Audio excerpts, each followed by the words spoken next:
સુરતમાંથી પસાર થતી કીમ નદીના જળસ્તરમાં વધારો થયો। ઓલપાડ, માંગરોળ અને હાંસોડ તાલુકાને નદીનું પાણી અસર કરે છે। સાથે કીમ નદીના જળસ્તરમાં વધારો થતા કાંઠાના ગામડાને સતર્ક કરવામાં આવ્યા છે। નીચાણવાળા વિસ્તારમાં પેટ્રોલિંગ કરી લોકોને સાવચેત રહેવા સૂચના આપવામાં આવી છે। ઓલપાડના કીમ, કટોદરા, કીમમાલી, વડોલી અને ઉમરાજી ગામને એલર્ટ કરવામાં આવ્યા। માંગરોળના પાનસરા, બોરસરા, સિયાલજ અને શ્રીલી સહિતના ગામને સતર્ક કરવામાં આવ્યા છે। સંગીતા નિર્મલ ફોન લાઈન પર જોડાયા છે।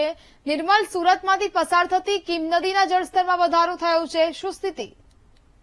ચોક્કસથી નેહા, કે જે પ્રમાણે કીમ નદીમાં પાણીનું ઘોડાપૂર આવ્યું છે તેના કારણે માંગરોળ, ઓલપાડ અને હાંસોડ તાલુકાના જે નદીના પટના જે ગામો આવેલા છે એ ગામોમાં નદીના પાણી પ્રવેશી ચૂક્યા છે। માંગરોળ તાલુકાની જો વાત કરવામાં આવે તો પાનસરા, બોરસરા, સિયાલજ સહિતના જે ગામો છે એ ગામોમાં નદીના પાણી ગામમાં પ્રવેશી ચૂક્યા છે, જેના કારણે નીચાણવાળા જે વિસ્તાર છે વિસ્તારોમાં લોકોના ભારે હાલાકી જોવા મળી રહી છે। ઓલપાડ તાલુકાના જે ગામડા છે કીમમાલી, કટોદરા, બોલાવ, ઉમરાજી, વડોલી સહિતના જે ગામો છે એ ગામોમાં પણ કીમ નદીના પાણી પ્રવેશી ચૂક્યા છે અને કીમ જે ગામો છે એ પાણીમાં તરબોળ થઈ ગયા છે। તમામ જે નીચાણવાળા વિસ્તાર છે નીચાણવાળા વિસ્તારોમાં ઘરોમાં કેળસમાં પાણી પ્રવેશી ચૂક્યા છે। તંત્ર દ્વારા ગઈકાલે જ લોકોને સાવચેત રહેવાની સૂચના આપવામાં આવી હતી।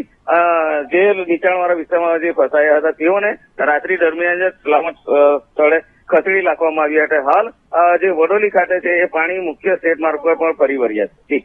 બિલકુલ નિર્મલ, જાણકારી બદલ આભાર।